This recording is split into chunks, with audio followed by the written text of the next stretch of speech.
Hello friends. तो last time पर हम बात कर रहे थे, एबी के ऊपर काम किया था हमने। तो लास्ट टाइम पर हम एबी के क्वेश्चंस कर रहे थे, तो कुछ हमने 15 क्वेश्चंस किए थे एबी के लास्ट वीडियो में। तो इसमें हमने आखिरी क्वेश्चन किया था, वो ये वाला क्वेश्चन किया था।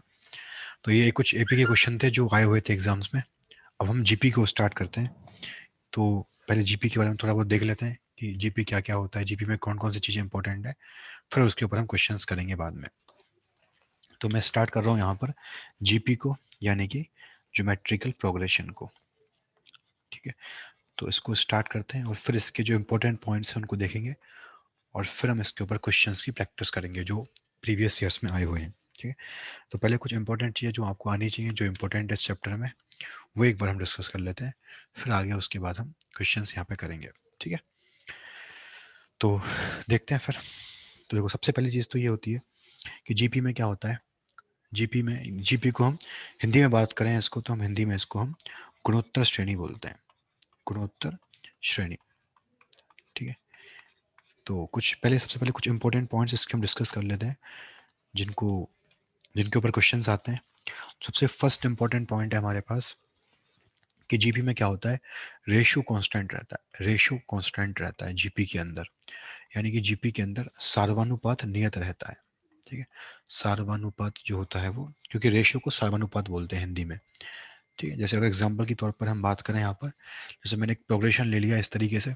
इसका फर्स्ट टर्म मैंने मान लो 1 ले लिया, सेकंड टर्म 3, थर्ड टर्म 9, फिर 27, फिर 81, ऐसे ले लिया। तो एक जीपी हो गया। ये जीपी क्यों है? क्योंकि इसमें रेशियो कांस्टेंट है। अगर मैं सेकंड टर्म का और फर्स्ट टर्म का रेशियो लूंगा तो 3/1 आ गया।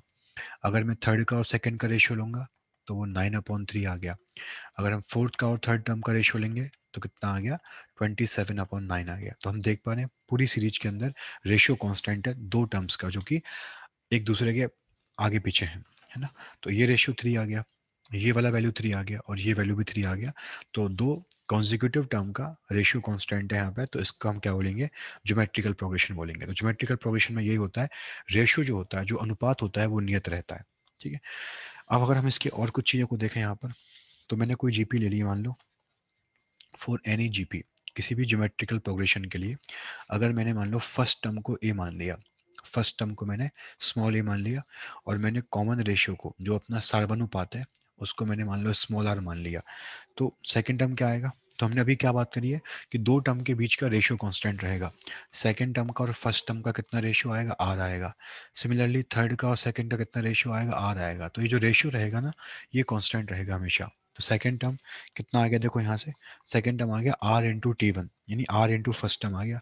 फर्स्ट टर्म ए है, सेकंड टर्म AR आ गया। ठीक है, थर्ड टर्म कितना आ गया, वो आ गया R/T2। तो थर्ड टर्म कितना आ गया यहाँ पर, T2 कितना है, T2 हमारे पास यहाँ पे AR है, तो R/AR आ गया। तो यानी कितना आ गया, AR² के बराबर आ गया। तो फर्स्ट टर्म ए है, सेकंड टर्म AR है, और थर्ड टर्म कितना आ गया, AR² आ गया। यही पैटर्न अपना आगे भी चलता रहेगा। तो जो जीपी के डिफरेंट डिफरेंट टर्म्स आएंगे, देखो वो क्या क्या आएंगे हमारे पास। तो अगर जीपी का फर्स्ट टर्म ए है, सेकेंड टर्म यहाँ पे कितना आ गया, फर्स्ट टर्म जीपी का ए, सेकेंड टर्म जीपी का यहाँ पे ए आर आ गया। थर्ड टर्म कितना आ गया जीपी का यहाँ पे, थर्ड टर्म आ गया अपना A/R², एंड सो ऑन चलते रहेंगे अपन। ठीक है, तो देखो अब इसमें देखो हो क्या रहा है। देखो सेकेंड टर्म में आर का एक्सपोनेंट 1 है, थर्ड टर्म में आर का जो पावर है वो 2 है ना। तो अगर हम nth टर्म की बात करें, अगर हम nth टर्म की बात करें, तो देखो वो कितना आएगा, उसमें कितना पावर आएगा आर का, उसमें पावर आएगा आर का n-1। सेकंड में मतलब जितना टर्म का नंबर है ना, उससे एक कम आता है पावर में। थर्ड टर्म थी तो एक कम आया पावर में, तो 2 आया। nth टर्म थी तो एक कम आएगा पावर में, तो कितना आएगा, n-1 आ गया। तो एक तो फॉर्मूला ये याद रखना है अपने को कि अगर nth टर्म होगी तो उस nth टर्म की वैल्यू कितनी आएगी, उस nth टर्म की वैल्यू आएगी A/R की पावर n-1। ठीक है, तो एक तो ये वाला फॉर्मूला आपको याद रखना है। ठीक है, आगे बढ़ते हैं। इसके बाद अब हम बात करेंगे जीपी के सम के बारे में, कि अगर हमें जीपी का सम निकालना है तो जीपी का सम कैसे निकालते हैं अपन। तो मैंने मान लो जीपी के सम को एस मान लिया, sum of GP for first n terms, पहले एन टर्म्स का सम निकालना है। जीपी के जो पहले एन टर्म्स आएंगे उनका हमें सम निकालना है। ठीक है, तो मैंने सम को मान लो एस मान लिया, तो मैं क्या कर रहा हूँ यहाँ पर, मैं यहाँ पर पहले एन टर्म्स का सम निकाल रहा हूँ। मान लो फर्स्ट टर्म T1 है, सेकेंड टर्म T2 है, थर्ड टर्म T3 है, और आखिरी टर्म कौन सा आ गया, Tn आ गया। तो मुझे ये निकालना है कि T1 से लेकर के Tn तक का सम कितना आएगा। ठीक है, तो T1 को फिर मैंने ए ले लिया, T2 कितना आ गया, ए आर आ गया है ना, T3 कितना आ गया, ए आर स्क्वायर आ गया, Tn कितना आ गया, Tn आ गया हमारे पास a into R raise to N minus one. तो ये आ गया जीपी के पहले एन टर्म्स का सम, ये आ गया जीपी के फर्स्ट एन टर्म्स का सम। अब ये निकालना है, इसका हमें फॉर्मूला निकालना है। तो इस फॉर्मूले को निकालने के लिए हमने क्या किया, देखो इस पूरी सीरीज को मैंने मल्टीप्लाई कर दिया आर से, मल्टीप्लाई कर दिया आर से, लेफ्ट में भी और राइट में भी। तो अगर लेफ्ट में मल्टीप्लाई करेंगे आर से तो एस इंटू आर, तो ऐसा आ जाएगा। यहाँ भी मल्टीप्लाई करेंगे इस पूरे को आर से, है ना, तो हमने मल्टीप्लाई किया और हर टर्म को हमने एक एक आगे लिखा। जैसे अगर मैंने एक को मल्टीप्लाई किया आर से तो ए आर आएगा, तो मैंने इसको इसके नीचे नहीं लिखा, मैंने उसको थोड़ा आगे लिखा, तो उसको मैंने ए आर के नीचे लिखा। फिर हमने इस टर्म को मल्टीप्लाई किया आर से तो कितना आएगा, तो ए आर स्क्वायर आ गया, इसको मल्टीप्लाई करेंगे आर से, ठीक है। फिर इसको मल्टीप्लाई किया आर से तो कितना आएगा, ए आर क्यूब आएगा, एंड चलता रहेगा। तो इसको मल्टीप्लाई करेंगे आर से तो कितना आएगा, इसको करेंगे तो आएगा हमारे पास a into are raise to n, क्योंकि r raise to N minus one को मल्टीप्लाई करेंगे आर से तो अपने पास आर रेस टू एन बन जाएगा, ठीक है। तो ऐसे आ जाएगा। अब वो एक आगे होगा क्योंकि हमने हर एक टर्म को एक एक आगे शिफ्ट किया है। अब हमने क्या किया, इन दोनों का डिफरेंस ले लिया, सब्ट्रैक्शन कर दिया, इन दोनों का सब्ट्रैक्शन कर दिया, इनका अंतर ले लिया।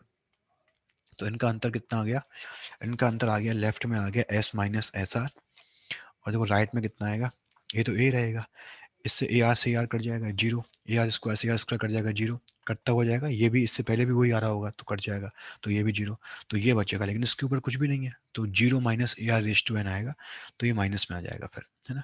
तो फिर माइनस में क्या आ जाएगा, a into are raise to n, क्योंकि उसके ऊपर कुछ भी नहीं है, जीरो होगा उसके ऊपर, तो zero minus a into are raise to n कितना आ गया, minus A R raise to n आ गया। तो अब मेरे पास क्या आ गया, देखो अब मेरे पास s माइनस एस आर कितना आ गया, a minus a into r s to n आ गया। अब मैंने यहाँ से s कॉमन ले लिया तो इंटू में वन माइनस आर, और a यहाँ से कॉमन ले लिया तो one minus are raise to N, तो s कितना आ गया, s आ गया a into one minus are raise to N upon one minus R. ये आ गया जीपी के सम का फॉर्मूला। यहाँ पर a क्या चीज़ है, a यहाँ पर जीपी का पहला टर्म है, r यहाँ पे क्या है, जीपी का कॉमन रेशियो है, और n यहाँ पर क्या है, उसमें कितने नंबर ऑफ टर्म्स हैं, ये यहाँ पर है। तो ये जीपी के पहले n टर्म्स के सम का फॉर्मूला आ गया। आपको ये भी डायरेक्टली याद रखना चाहिए, ठीक है। फिर आगे देखते हैं और क्या क्या चीज़ें इसमें आती हैं। तो देखो, और अगर हम बात करें तो एक नोट नंबर 3 ले लेते हैं इसके बाद, है ना। अब देखो अभी हमारे पास जीपी का सम क्या आया, अभी हमारे पास ए का ए आर का यानी पहले एन टर्म्स का, तो लास्ट टर्म क्या आएगा, a into are raise to N minus one, तो कितना आ गया ये आ गया हमारे पास a into one minus are raise to N upon one minus r आ गया, ये आ गया, ठीक है। अब देखो इसी का एक स्पेशल केस भी बनता है, इसी सीरीज का एक स्पेशल केस बनता है, ठीक है। अब देखो वो स्पेशल केस क्या होगा, जो हमारे पास जो कॉमन रेशियो है आर जो है, जो अपने पास कॉमन रेशियो आर है, अगर मान लो ये जीरो से और वन के बीच में हो गया, अगर कॉमन रेशियो जो अपना है मान लो ये जीरो से और वन के बीच में हो गया, मतलब वन बाई टू हो गया, वन बाई थ्री हो गया, वन बाई फोर टाइप का हो गया, और मान लो एन जो है अपना ये इन्फिनिटी को अप्रोच कर रहा है, ये बहुत बड़ी क्वांटिटी है, इन्फिनिटी को अप्रोच कर रहा है, तो उस केस में क्या होगा, आर रेस टू एन जो होगा ना वो जीरो को अप्रोच करेगा, आर रेस टू एन क्या करेगा, जीरो को अप्रोच करेगा। क्यों करेगा, देखो जैसे अगर मान लो मैंने कोई भी आर ले लिया, मैंने मान लो आर को वन बाई टू ले लिया, कोई भी मान लिया, मैं अभी आपको दिखा रहा हूँ कि R raise to N zero को अप्रोच क्यों करेगा। तो अभी हम एन हमारा कितना इन्फिनिटी है ना, तो अगर मान लो आर रेस टू एन की बात करेंगे तो कितना आएगा, one by two raise to n आ जाएगा, क्योंकि मैंने आर को वन बाई टू मान लिया। तो अगर मैंने एन को वन किया तो ये one by two raise to one हो जाएगा, तो वन बाई टू आ जाएगा। मैंने मान लो एन को टू कर दिया तो ये वन बाई टू का स्क्वायर बनेगा, तो वन बाई फोर। तो देखो अभी और घट गया, पॉइंट टू फाइव ही रह गया। मैंने अगर और पावर इंक्रीज करी इसकी तो ये वन बाई टू का क्यूब यानी कि zero point one two five रह जाएगा। तो हम देख रहे हैं हम जितनी पावर बढ़ा रहे हैं ना उसका, उतना ही उसका वैल्यू घटता हुआ जा रहा है, ठीक है। और हमारे पास तो एन इन्फिनिटी है, एन बहुत ज़्यादा है, मतलब क्या करेगा, ये वैल्यू एकदम घटती हुई चली जाएगी और एकदम कहाँ पहुँच जाएगी, एकदम जीरो की तरफ पहुँच जाएगी, ठीक है। तो जब किसी गुणोत्तर श्रेणी के अंदर इनफाइनाइट टर्म्स हैं, अनंत पद हैं उसके अंदर, और उसका सार्वनुपात यानी ये कॉमन रेशियो जो है उसका वो जीरो से और वन के बीच में है ना, तो उसको हम बोलते हैं इनफाइनाइट जीपी, ठीक है। तो ये बन जाएगा अपने पास, then it will become an infinite GP. तो ये बन जाएगा अपने पास एक अनंत गुणोत्तर श्रेणी बन जाएगा, या फिर ये बन जाएगा इनफाइनाइट जीपी, ठीक है। तो अब इसके सम का फॉर्मूला क्या आ जाएगा, देखो तो हमने अभी क्या बात की थी, जीपी का सम क्या था, a into one minus r s to N upon one minus r. अब आर एस टू एन तो कितना आ गया, जीरो आ गया, तो r s to N zero हो जाएगा ये वाला, तो कितना बनेगा, a into one minus zero upon one minus r. तो सम क्या आ जाएगा जीपी का, सम आ जाएगा जीपी का ए इंटू 1 - 0 अपॉन 1 - r। तो ये जो अनंत गुणोत्तर श्रेणी है इसका सम कितना आ गया, ए अपॉन 1 - r आ गया। ठीक है, लेकिन आपको ये बात ध्यान रखनी है, ये अनंत गुणोत्तर श्रेणी का एग्जिस्टेंस तभी रहेगा जब हमारे पास क्या हो, हमारे पास पहली बात तो उस श्रेणी में अनंत पद हो उसमें, और उसका सर्वानुपात कैसा हो, उसका रेशियो कैसा हो, रेशियो उसका 0 से 1 के बीच में हो, तभी ऐसा होगा। अगर दोनों कंडीशंस में से कोई भी कंडीशन फुलफिल, एक भी कंडीशन फुलफिल ना हुई तो फिर वो अनंत गुणोत्तर श्रेणी नहीं कहलाएगी। ठीक है, तो इनफाइनाइट जीपी बनने के लिए आर जो है वो -1 से 1 के बीच में होना चाहिए। -1 से 1 भी चलेगा, मतलब अगर -1 है तब भी चलेगा, मतलब -1 से 1 के बीच में होना चाहिए, तो वो चलेगा सारा। ये 0 की जगह तुम -1 कर दो इसको, तो -1 से 1 के बीच में चलेगा। और उसमें क्या होगा कि कितने पद होने चाहिए, पद हमारे इनफाइनाइट होने चाहिए, टर्म्स इनफाइनाइट होने चाहिए। तो वो अगर कंडीशंस दोनों फॉलो होंगी तो फॉर्मूला जो आएगा वो ए अपॉन 1 - r आ जाएगा। डायरेक्टली हम इसका यूज कर सकते हैं। ठीक है, तो ये हो गया अपना अनंत गुणोत्तर श्रेणी। ठीक है, इसके बाद देखिए आप, कुछ इसमें इंपॉर्टेंट पॉइंट्स भी होते हैं। जैसे अगर मान लो हम बात करें यहाँ पर इंपॉर्टेंट पॉइंट्स के बारे में, तो देखो इसमें फिर हम ये बोल सकते हैं कि अगर मान लो कोई, हमें तीन तीन टर्म्स को मानना है जीपी में। ठीक है, तो अगर हमें तीन टर्म्स लेनी है जीपी के अंदर, for 3 terms taken to be in GP, तो उनको हम क्या क्या मानेंगे, हमने फर्स्ट टर्म को ए मान लिया, सेकंड को A R, third A R square. तो ये सही है, ये सही है, बिल्कुल सही है, मान सकते हैं ऐसा। लेकिन हम जनरली ये मानते हैं कि सिमेट्री बनी रहे। ठीक है, सिमेट्री फॉलो हो उन टर्म्स के अंदर। तो हम मानेंगे टर्म्स को कैसे, हम मानेंगे a by r comma a r, इस फॉर्म में हम जीपी के टर्म्स मानते हैं। इसमें क्या हुआ, सिमेट्री फॉलो हो गया, आर डिवाइड में है तो आर मल्टीप्लाई में भी आ गया। ठीक है, अगर हमें मान लो 5 टर्म्स माननी हो जीपी के अंदर, लेकिन तो एक चीज आपको यहाँ पे ध्यान रखनी है, अगर आप ऐसे मान रहे हो ना, इस तरह से मान रहे हो तीन टर्म्स को, तो आपका जो फर्स्ट टर्म है ना वो अब ए नहीं है। अब आपका फर्स्ट टर्म कौन है यहाँ पर, first term A by R है। जनरली लोग इसमें गलती करते हैं, मानेंगे तो कोई दिक्कत नहीं है मानने में, लेकिन अब जो फर्स्ट टर्म आपका है वो ए नहीं है। अब जो फर्स्ट टर्म है वो आपका कौन है, ए अपॉन आर है। तो अगर आप मान रहे हो तो आपको इस बात का फिर ध्यान रखना चाहिए। अगर हम 5 टर्म्स लेके चलें एपी के अंदर, तो अगर हम उनको ए आर स्क्वायर के फॉर्म में लेके चलेंगे तो वो भी सही है। और अगर मैंने उन 5 टर्म्स को ऐसे ले लिया, फर्स्ट टर्म को ए ले लिया, फर्स्ट टर्म को ले लिया ए अपॉन आर स्क्वायर, फिर इसको ले लिया ए अपॉन आर, फिर अगला टर्म ले लिया ए, फिर ए आर स्क्वायर, तो ये भी किसके अंदर है, ये भी जीपी के अंदर है, क्योंकि इनका भी रेशियो कैसा है, इनका भी रेशियो कांस्टेंट है। अगेन ध्यान देने वाली बात क्या है यहाँ पर, फर्स्ट टर्म जो है वो ए नहीं है अब की बार, फर्स्ट टर्म यहाँ पे कौन है, यहाँ पर फर्स्ट टर्म जो है वो ए अपॉन आर स्क्वायर है। तो यही जो रेशियो है या फिर यही जो पैटर्न है वो फॉलो होता है हमारा हमेशा। तो ये फर्स्ट टर्म आ गया। ठीक है, तो इससे एक फायदा क्या हुआ कि आर स्क्वायर डिवाइड में तो फिर मल्टीप्लाई में भी आ गया, आर डिवाइड में तो फिर मल्टीप्लाई में भी आ गया, तो इस तरीके से थोड़ा सही रहता है, थोड़ा सेट हो जाएगा वो। ठीक है, ये हमारे पास आ गया। ठीक है, बाकी एक दो नोट और भी लिख सकते हो आप कि अगर हमने किसी जीपी को किसी कांस्टेंट से मल्टीप्लाई किया, है ना, कि अगर कोई जीपी है उसको किसी कांस्टेंट से मल्टीप्लाई किया, किसी भी कांस्टेंट से अगर हमने मल्टीप्लाई किया या डिवाइड किया, तो फिर वो भी जो आएगा मल्टीप्लाई या डिवाइड करने के बाद में जो नया सीक्वेंस आएगा वो भी जीपी रहेगा, वो भी जीपी रहेगा। भले उसका रेशियो है वो जो है वो चेंज होगा, लेकिन वो रहेगा जीपी, वो भी जीपी के अंदर ही आने वाला है। अगर हमने किसी जीपी को किसी कांस्टेंट से मल्टीप्लाई किया डिवाइड किया इस तरह से, तो वो भी जो नया सीक्वेंस फॉर्म होगा वो भी जीपी के अंदर ही आएगा। ठीक है, या फिर एक और चीज़ में हम बोल सकते हैं कि यहाँ पर हम बोल सकते हैं कि अगर हम जैसे जीपी की स्क्वायरिंग कर दें या जीपी का हम क्यूब कर दें, अगर हमने किसी जीपी का स्क्वायर कर दिया या क्यूब कर दिया तो फिर वो भी किस में आएगा, वो भी जीपी के अंदर ही रहेगा। स्क्वायरिंग किया या क्यूब किया तो वो भी जीपी के अंदर रहेगा। अगर कुछ ऐड या सब्ट्रैक्शन किया तो फिर जरूरी नहीं है जीपी के अंदर रहे। अगर हमने जीपी के हर टर्म में किसी नंबर को ऐड किया है या सब्ट्रैक्ट किया तो फिर वो गारंटी नहीं है कि वो जीपी आएगा, वो जीपी आ भी सकता है और वो जीपी नहीं भी आ सकता, उसमें कुछ श्योरिटी नहीं है। ठीक है, तो ये सारी बातें हमें ध्यान रखनी है। ठीक है, फिर इसके बाद हम बात करते हैं लास्ट में ज्योमेट्रिकल मीन्स के बारे में, जो कि जनरली बच्चों को दिक्कत रहती है इसमें। ज्योमेट्रिकल मीन्स, ज्योमेट्रिकल मीन्स क्या होते हैं। ठीक है, तो देखो इसमें हम क्या बोलते हैं, इसमें हम बोलते हैं कि अगर मान लो हमारे पास दो नंबर है, मान लो अगर हमारे पास दो नंबर्स हैं ए एंड बी, तो अगर मेरे पास दो नंबर आ चुके हैं ए एंड बी, और मान लो मैंने उनके बीच में एन ज्योमेट्रिकल मीन इंसर्ट कर दिए, एन ज्योमेट्रिकल मीन इंसर्ट किए। तो लेट उनके बीच में एन ज्योमेट्रिकल मीन्स को हमने क्या कर दिया, इंसर्ट कर दिया। लेट एन ज्योमेट्रिकल मीन्स जो कौन कौन से हैं, पहला मान लो G1 है, दूसरा G2 है, तीसरा G3 है और लास्ट वाला Gn है। इनको हमने क्या कर दिया, उन नंबर्स के बीच में इंसर्ट कर दिया, डाल दिया, है ना। तो अब हमें निकालने की उनकी वैल्यू क्या क्या आएंगे उन सभी ज्योमेट्रिकल मीन्स की। तो देखो फर्स्ट नंबर कौन सा ए है, लास्ट नंबर कौन सा बी है, और जो ज्योमेट्रिकल मीन इंसर्ट किए वो कौन कौन से हैं, G1 है, G2 है, G3 है और लास्ट वाला कौन सा है, Gn है। ये हमने क्या किया, ए और बी के बीच में एन ज्योमेट्रिकल मीन इंसर्ट किए। ठीक है, देखो देखो जैसे हमने एपी में बात की थी कि अगर हम अरिथमेटिक मीन इंसर्ट करेंगे तो इंसर्ट करने के बाद में जो सीक्वेंस बनता है वो क्या बनता है, वो एपी बनता है। तो ये बात हम यहाँ भी करेंगे कि अगर हमने दो नंबर्स के बीच में एन जीएम्स इंसर्ट किए हैं तो इनको इंसर्ट करने के बाद में जो ये सीक्वेंस बनेगा, जो ये सीक्वेंस बनेगा, ये सीक्वेंस कौन सा होगा, ये सीक्वेंस पक्का जीपी बनेगा। ठीक है, तो अगर ये एन नंबर्स थे, इनके बीच में मैंने एन, सॉरी दो नंबर थे ए और बी, इनके बीच में मैंने एन ज्योमेट्रिकल मीन्स को इंसर्ट कर दिया, तो सीक्वेंस क्या बनेगा, जीपी बनेगा। आपको ये बात ध्यान रखनी है हमेशा। इस सीक्वेंस का फर्स्ट नंबर कौन सा है, इस सीक्वेंस का फर्स्ट नंबर देखो G1 नहीं है, फर्स्ट नंबर सीक्वेंस, पूरा सीक्वेंस का फर्स्ट नंबर कौन है, पूरे सीक्वेंस का फर्स्ट नंबर तो ए ही है अभी भी, है ना।